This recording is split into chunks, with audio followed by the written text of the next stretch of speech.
en las sociedades de hoy, la situación es distinta. Ya no necesitamos que la fábrica o las industrias nos autoenajenen. Son los propios seres humanos quienes se autoenajenan. ¿Cómo? Encerrándose en sí mismos, no dando apertura al otro, rechazando todo lo que ofrece el mundo cultural. Esto es lo más peligroso, porque es el propio ser humano quien se encierra en su mundo particular. Y esto lo convierte en esclavo de sus propios imaginarios y hace que se olvide de su condición de sujeto histórico. Mi pregunta es, cuando elaboraba el trabajo es, ¿todos los seres humanos nos autoenajenamos? Y llegué a la conclusión de que sí, todos tenemos que pasar por el proceso de autoenajenación y solamente reconociéndolo podemos superarlo.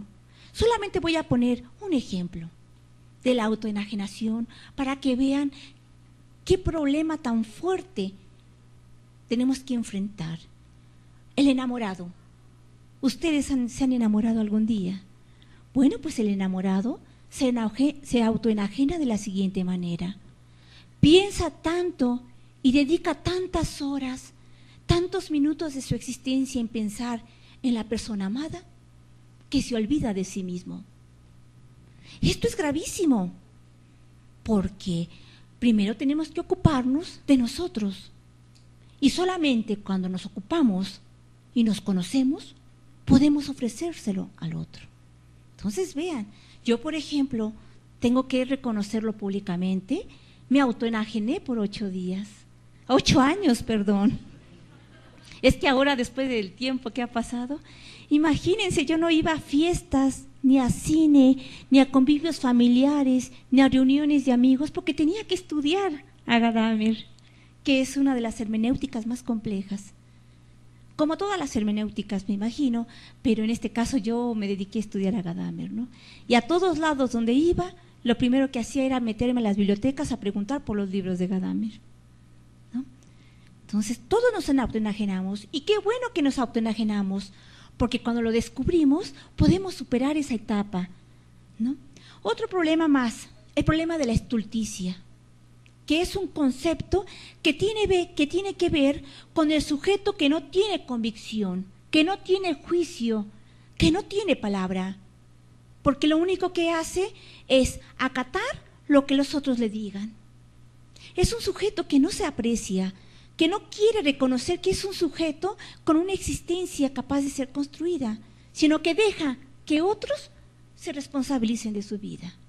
Por lo tanto, no tiene posición crítica, no tiene juicios. Y esto es muy preocupante, sobre todo porque este tipo de personas siempre se dejan llevar por lo que dicen los otros, ¿no? Otro problema más es la opinión pública, que es la presión social más peligrosa, porque para formarnos necesitamos información, ¿no? Pero en muchas ocasiones la información está controlada por las ideologías del consumismo, porque generalmente reposa en cuestiones económicas y políticas. Y esa información que nos llega a través de los medios de comunicación generalmente está manipulada. Por eso es importante que uno se forme precisamente para descubrir cuál es el verdadero sentido de la realidad, para entender que la realidad histórica no es como nos la pintan en el periódico, sino a veces es mucho más grave. Y tenemos que aportar un granito de arena para explicarla. Y otro problema más es el problema de la administración, sobre todo el comportamiento de los administradores que han hecho de su trabajo un trabajo tedioso, pesado. Lo ven como una convulsión en donde tienen que repetir lo que ya se hizo en años posteriores, porque aparentemente las cosas salieron como se esperaba.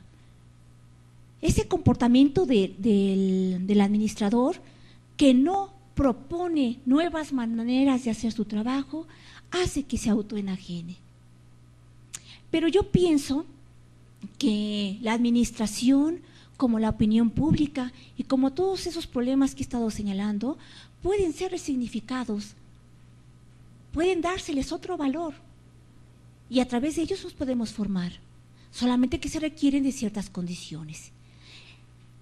A partir de lo que he dicho, paso a la siguiente aportación que está en el trabajo.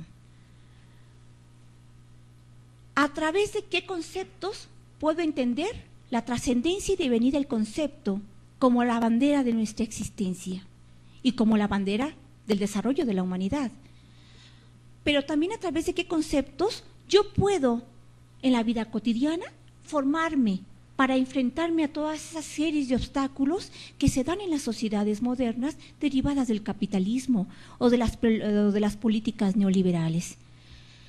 En el trabajo propongo 3 conceptos que probablemente ustedes digan, son conceptos. Y yo digo, no.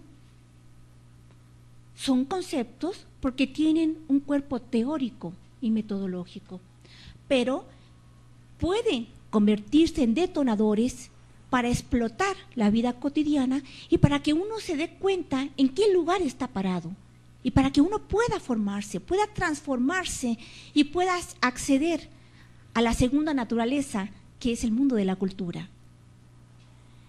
Por eso es importante, desde mi punto de vista, el trabajo que presento, porque son conceptos que detonan, que explotan, que nos obligan a pensar en qué es lo que estamos haciendo de nuestra vida y de esos minutos tan hermosos que significa vivir.